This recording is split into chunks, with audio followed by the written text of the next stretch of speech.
সারা ভারতবর্ষব্যাপী স্বচ্ছতা হিসেব অনুষ্ঠানের বিভিন্ন কর্মসূচি নেওয়া হয়েছিল গত 17 সেপ্টেম্বর থেকে 2 অক্টোবর পর্যন্ত।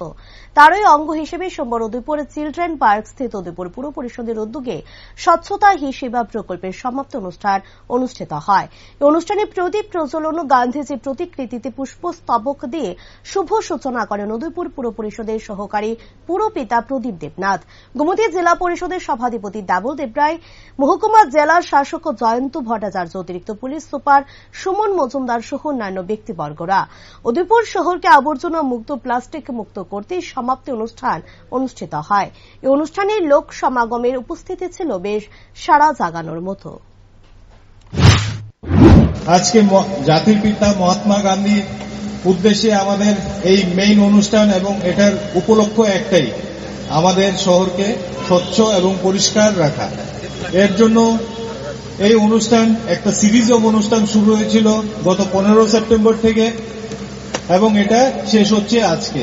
এর মধ্যে আমরা বিভিন্ন অ্যাওয়ারনেস প্রোগ্রাম যেমন cycle rally, mega health camp করা হয়েছে একটা সাফাই কর্মীদের জন্য, এবং ওয়ার্ল্ড ট্যুরিজম ডেতে আমাদের এখানে বিশেষ করে 3টি বিশেষ ট্যুরিস্ট স্পট আছে যেগুলোকে আমরা সাফাই করেছি মাতাবাড়ি ব্লকের সাহায্যে।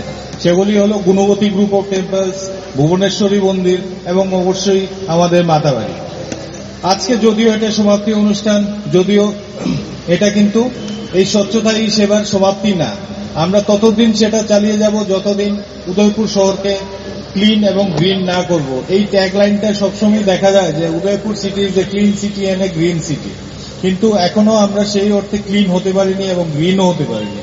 তার জন্য শুধু উদয়পুর মিউনিসিপ্যাল কাউন্সিলই না এবং উদয়পুরবাসী আমরা একসাথে কাজ করব যাতে এই ট্যাগলাইনটা সফল হয় এবং উদয়পুরকে সত্যিই আমরা ক্লিন এবং গ্রিন বলতে পারি।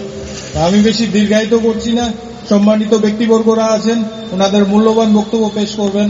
সবাইকে আবার ধন্যবাদ জানিয়ে এবং আগাম দুর্গাপূজার শুভেচ্ছা জানিয়ে সবাইকে আমার বক্তব্য শেষ করছি।